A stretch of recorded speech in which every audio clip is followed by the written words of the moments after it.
Okay, so today we're going to look at two different types of perpendiculars.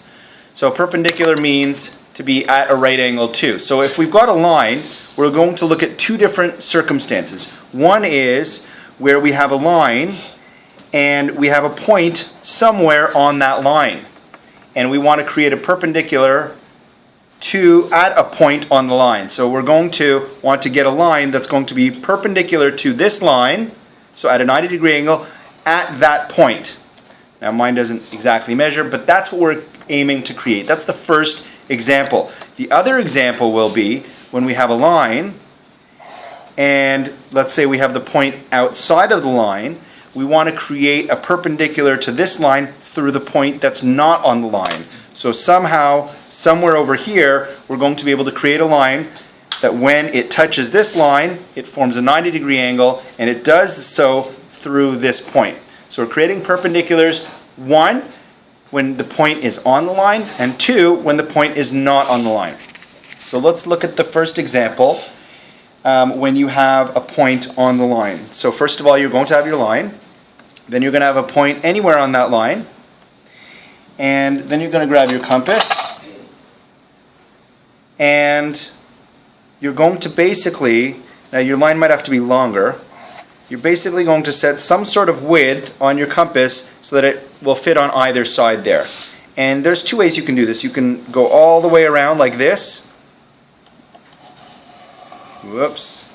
Okay, that compass circle didn't work well. Ignore the bottom one. The top one seemed to work. So you can either go all the way around, or you can just cross over at the top and the bottom. And then you're going to increase the compass with about double that amount, and you're going to go to these intersection points here.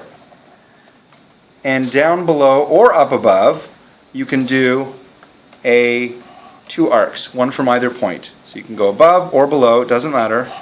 And you're going to create an intersection point. And clearly where this intersects now, you can connect that to your point. And then you've got a perpendicular, which means this line is 90 degrees to this line, and it was created at that point. So again, you have a line, you have a dot somewhere on the line, you set the compass so you can do a semicircle all the way around. And if you don't want to do it all the way around, you can go like this.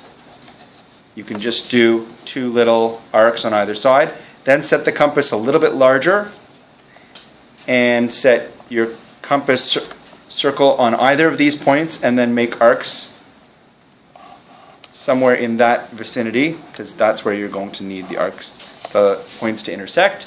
And then you'll simply connect through the line. I didn't do such a great job, but that will give you a perpendicular. Okay, so that's example number one, where you're creating a perpendicular through a point that is on your line. Your second example is, let's say I've got a point that is not on the line. Well, now you start with your compass circle on that point, and you're going to set it so that you can cross over this line and do a semicircle that crosses the line. So there we go, my compass can cross that line.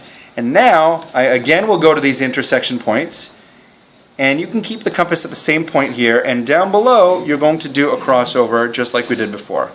Call it a crossover. There, just like that. And now we have a point of intersection here that we can connect to our point, and boom, that's going to give us a perpendicular perpendicular to a point not on a line. Let's show that one again. So you have any line. Let's try it below. Let's try that point below. We want to create a perpendicular line here. So we'll put our compass circle onto that point that's not on the line. We want to be able to do a semicircle that crosses over. So that looks good right there. That's going to cross over my line.